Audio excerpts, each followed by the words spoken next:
Ladies and gentlemen, we present The Navy Lark by Lawrie Wyman and starring Stephen Murray, Jon Pertwee and Leslie Phillips.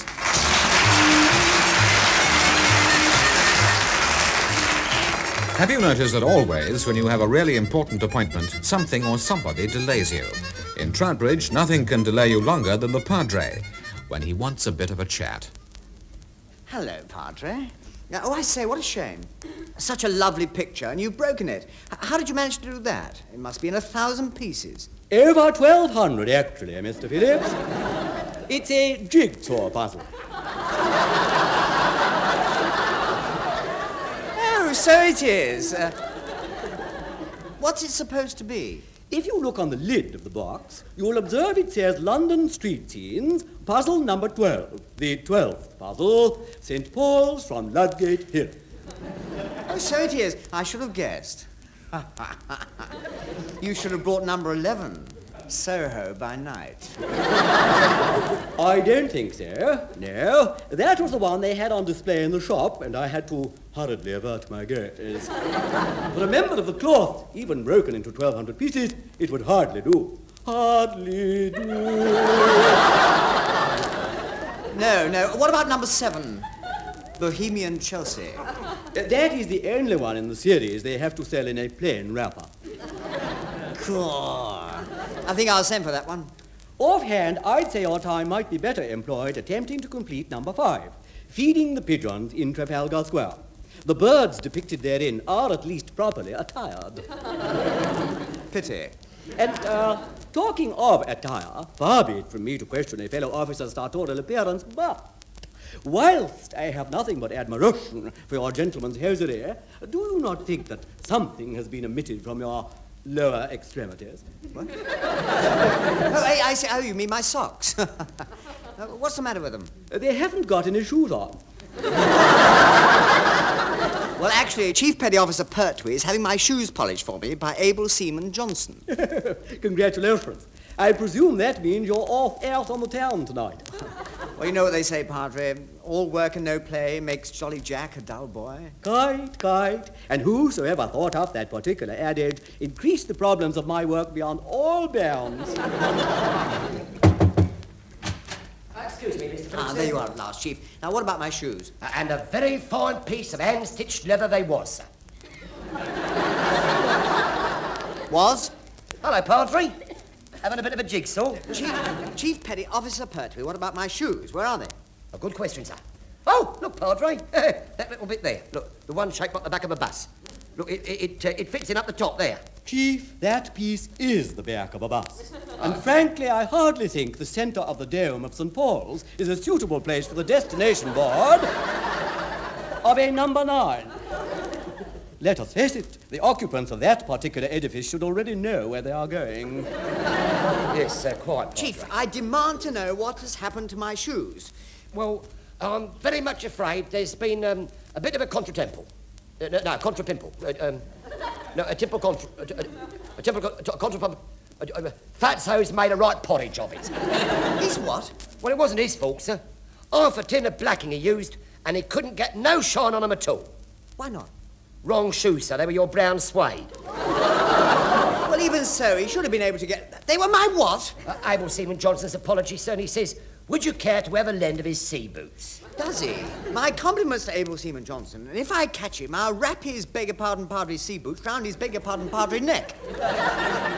Now, Mr. Phillips. Simmer down. Why not accept our rotund fellow seafarer's noble gesture of a lend of his sea boots, eh? After all, such footwear would cover up the ever-increasing potatoes in your heels. It's not only his heels either, Padre. Look, his toes have popped out the other end as well. Eh? Those aren't socks you've got on, sir. They're foot mittens. Lummy, if they spread any further, I'll have bald tootsies. Has anyone seen my... Oh, hello, Chief. Hello, Padre. Hello... Good gracious. What have you been doing, Mr. Phillips? Having a paddle? Certainly not. Then why are you walking about with your feet in little bathing trunks?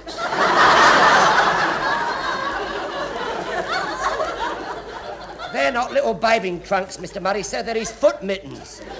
Exactly. Look, does everybody have to keep staring at Leslie's toes? Well, they are rather fascinating. They wriggle. They do not wriggle. Yes, they do. They're wriggling now. They're not. They are, you know. They aren't. Aren't. Aren't. Very nice, chaps, very nice.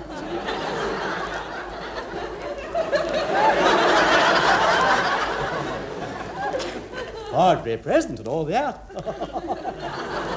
It hardly seems necessary to allow the seeds of discord to bloom and flourish, merely because one of our flock is the unfortunate possessor of twitchy toes. Twitchy toes! Oh, blimey, here we go again. They do not twitch. No, but they wriggle. Don't. Don't. Oh, for crying out loud. Look, lend him a pair of your socks, Mr. Murray, sir. Well, look, an enchanting spectacle I'm going to be, aren't I? Trotting about in his socks and Fatso's sea boots. Well, I hardly think it matters, Mr. Phillips. Where exactly were you thinking of going? Oh, of course, I was forgetting. You haven't seen her, have you?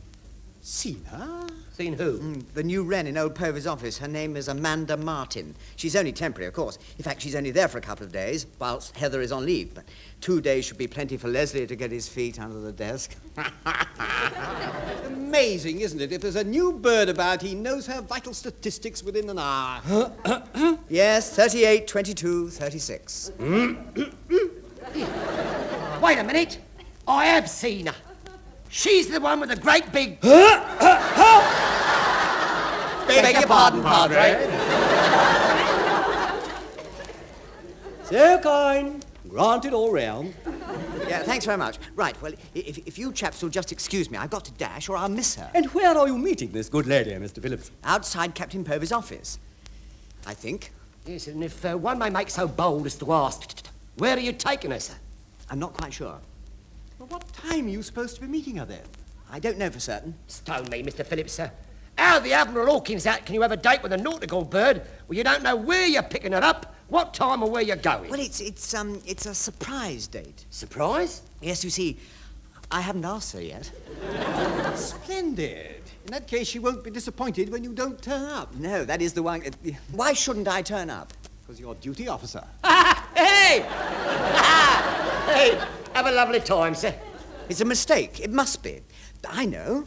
I'll get a stand-in. Mr. Murray, would you... No, thank you. I was duty officer yesterday. Oh. Then I'll ask Mr. Queeg or Commander Bell, or I'll get to old Thundergut's office in time to meet Mandy if it's the last thing I do. Johnston! Where are our sea boots? There he goes, and it should be a sight worth watching. What should, Chief? Mr. Phillips, sir, stomping up the path of true love, wearing Fatso's large economy-sized Wellingtons.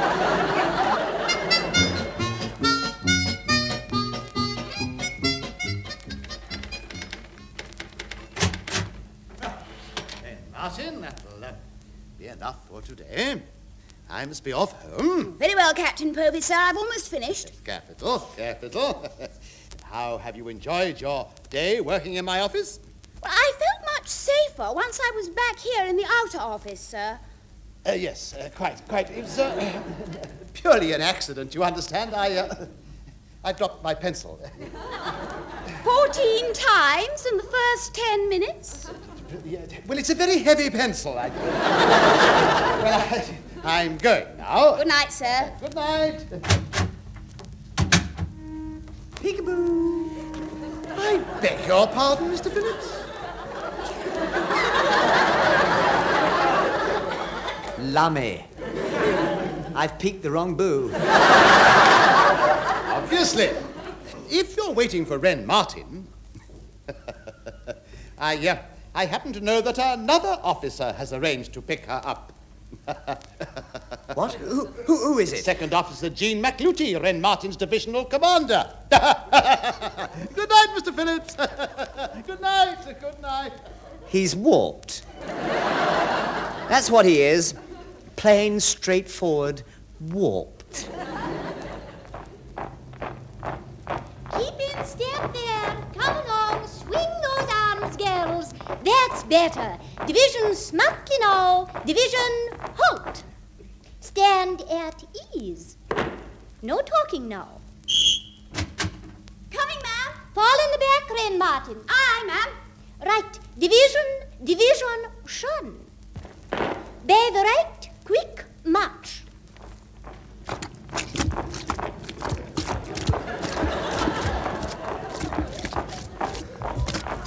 Wren Martin. Psst. Mandy. Go away. I'm marching. Yeah, so am I. And in these sea boots is not easy. Division, halt. You at the back there, what's your name, girl? Oh, Phillips. Phyllis who? No, you don't understand. It's not Phyllis, it's Leslie. Leslie who? Phyllis. Well, Leslie Phyllis, whoever you are. What do you mean by coming on parade in your slacks? You're improperly dressed. Oh, not half as improper as I would be wearing a skirt. Take 2 paces forward and let me have a look at you. Great ghoulies and ghosties, what are you supposed to be, Puss in Boots? No, I'm Phillips out of socks. I'm my feet are full of holes, and my toes are getting froze. Do you march up and down here often? Sub-Lieutenant Phillips, I demand to know what you're doing lined up with my gals. I'm trying to line one of them up. Well... Sub-Lieutenant Phillips, about turn. No, wait a minute. Quick march. But you don't understand. Mandy's got a date and she doesn't know about it. Right wheel. You're breaking up a beautiful friendship and it hasn't even started. Right. Eyes front, girls. You've all seen a man before. Yes, but not like that one, ma'am. I'll grant you that. Division by the right. Quick march.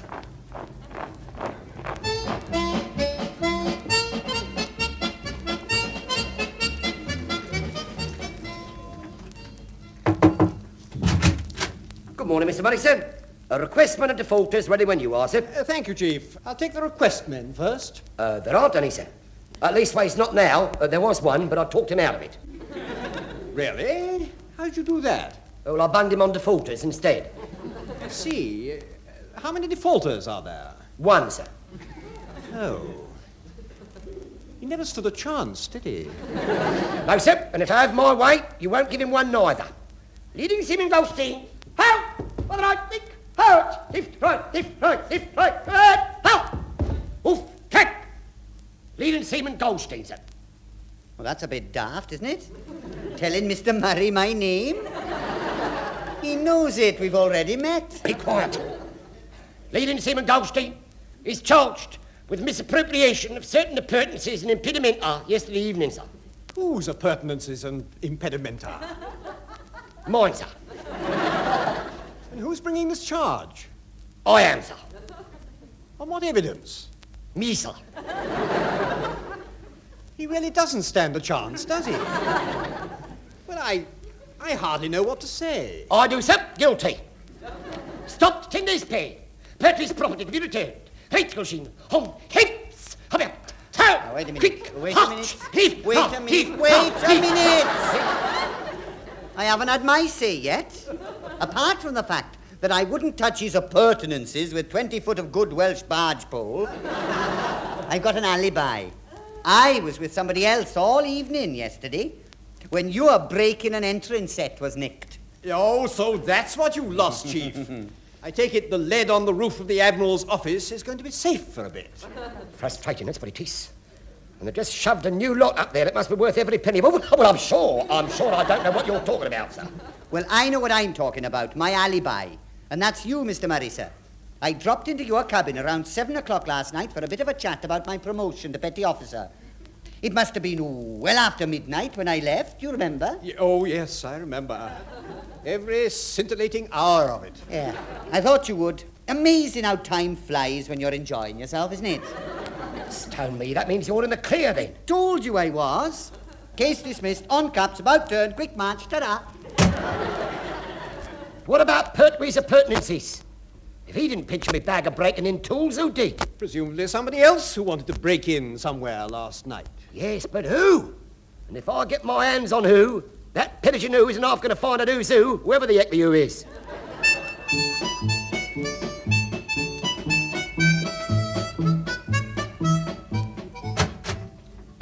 Good morning, Wren Martin. Good morning, sir. Yeah, very punctual. I got to my office early, sir. I had 24 pencils to sharpen and lay out on your desk. Yes, right, yes. Very thoughtful, yes. Well, there won't be very much for you to do today. Oh, I'm glad about that, sir. None of us got very much sleep last night. Why, did you have a party in the Wren's quarters? Oh, no, sir. But we had a party trying to get in.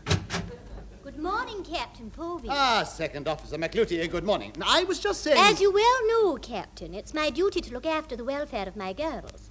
There was an attempt last night to break into the Wren's quarters. Good grief. Oh, but I assure you, I was at home all the evening. My dear wife Ramona will vouch... I was not suggesting it was you, Captain Povey, though I'll admit you were very quick to deny it. However, I do have evidence to the contrary. Oh, do you mean you found a clue, ma'am? I, too, actually. This bag of burglar's tools and several sets of very peculiar footprints. Peculiar footprint. Very peculiar. They looked as if they'd been made by a chimpanzee with foot mittens. Excuse me, ma'am, but have you noticed there's a name on the bottom of this tool bag? It belongs to somebody called Kapop. Oh, don't be daft, girl. It's not Kapop. It's CPO. And according to the security officer, that stands for Chinese People's Observation Patrol. What? They've landed. Where's my tin hat? Sound the alarm. We're surrounded. Yeah! They're outside! They've come for me. I surrender. As a serving naval officer, I demand the rights and privileges that should be accorded to me under the Geneva Convention. Oh, stop waving your white hanky about, Captain Povey. It's just one of your own officers tapping at the window. You know... Oh, thank heavens for that. I mean, stand aside, ladies. Don't worry, I'll protect you. Sub-Lieutenant Phillips, what do you want? A date with you this evening. I mean 2 strawberry cornets and a choc ice. No, I think I'd like to come back next week, actually. Yes, would you really? Well, I've got a better idea. Don't bother to come back at all. There, see? You're quite safe now, ladies. Safe from Mr. Phillips, sir. But what about Mr. Kapop? Aye, she's right. If there's a Chinese spy in the dockyard, we ought to take immediate action. Oh, don't worry. I shall handle the whole matter myself. Wren Martin. Aye, sir. Put a call through to the Admiral at once. He'll know what to do. That's what I like to see. Lightning initiative. Yes. We'll take the call in my office. After you, Second Officer McClootie. Thank you, Captain Povey.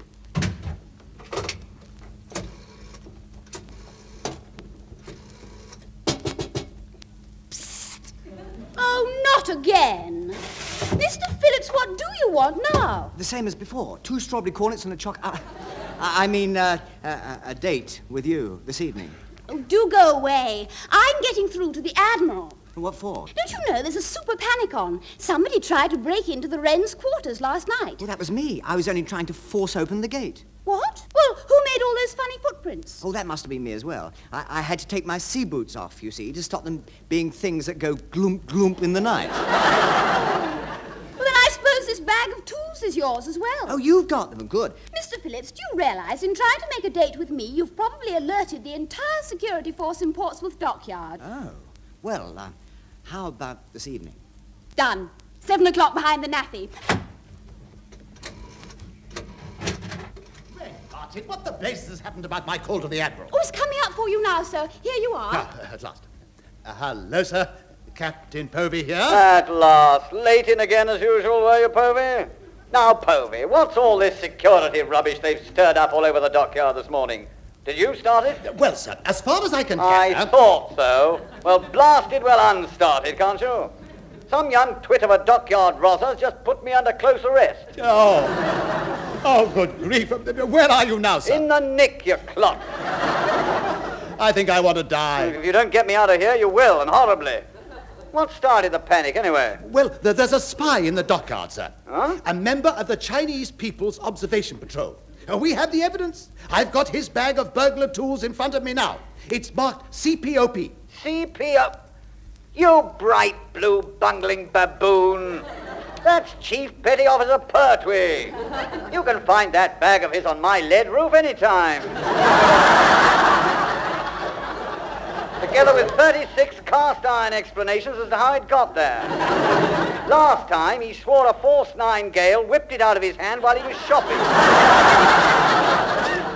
Oh, dear, that means there isn't a spy in the... Of course there isn't. So if you value your promotion, pull your finger out and get me out of here. Yes.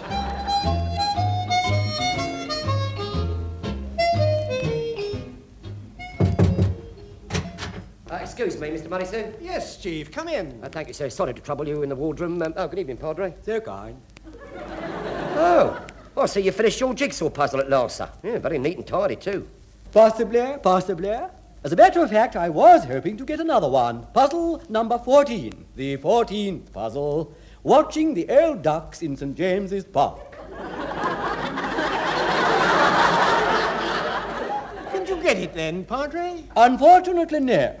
The dockyard constabulary, stout fellows all no doubt, wouldn't let me out. Oh, they stopped you as well, did they? Me too. I was supposed to have met WREN Chasen back from leave, but with this security check on, I couldn't get out either. Yeah, well, I thought you might like to know that the officer and a gent what ruined your respective afternoons was the same officer and a gent whose amorous inclinations led to the loss of able seaman Johnston's sea boots and the unlawful arrest of leading seaman Goldstein for the purloining of Pertwee's appurtenances and impedimenta bag, which he had, in fact, knocked off himself. What? You mean you had it all the time? No, not me. I'm talking about a certain blonde sub-lieutenant whom we all know and love, who shall remain nameless, called Phillips. What? Oh, lack a day! Hello, you chaps. How do I look? And the first person to answer that question should preface his comment with a beg your pardon, Padre. Yeah, well, don't panic, Padre. For once, Pertwee is lost for words. So am I. Why, something wrong? Oh, no. Oh, good. In that case, I'll say cheerio. I've got a date with Wren Martin. And this time it's all fixed. Mr. Phillips, far be it from me to stop you in mid. But you, Mr. Phillips, are duty officer. What? I can't be. I looked on the board. The duty officer is Lieutenant Queeg. Precisely, but Lieutenant Queeg stood in for you last night, so you can stand in for him tonight. I've given him permission to go to the Scottish dancing at the town hall. But you can't do that. And he's already gone. But this is Mandy's last night. If I don't see her tonight, I may never be able to see her again. I'll give the lady me and Mr. Murray's heartiest congratulations, sir. In fact, I'll nip over and give them to her right now. Excuse me. What the blue... Oh, I beg your pardon, Padre. What was that? Oh, Tish. And definitely Tush. It was the table with my jigsaw puzzle on it. Look at it. Over 1,200 pieces all over the carpet. Oh, not to worry, Padre. Mr. Phillips will help you pick him up. He's duty officer. He's got nothing to do. And if I was you, I'd make him put it all together again. And don't let him put the back of a number 9 bus in the middle of a dune.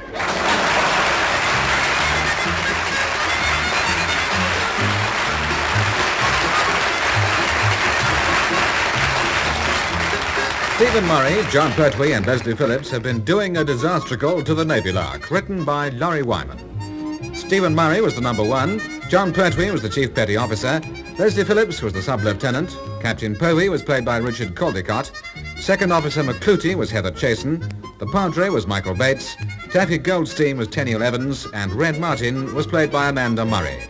The show was produced for the BBC by Alastair Scott Johnston.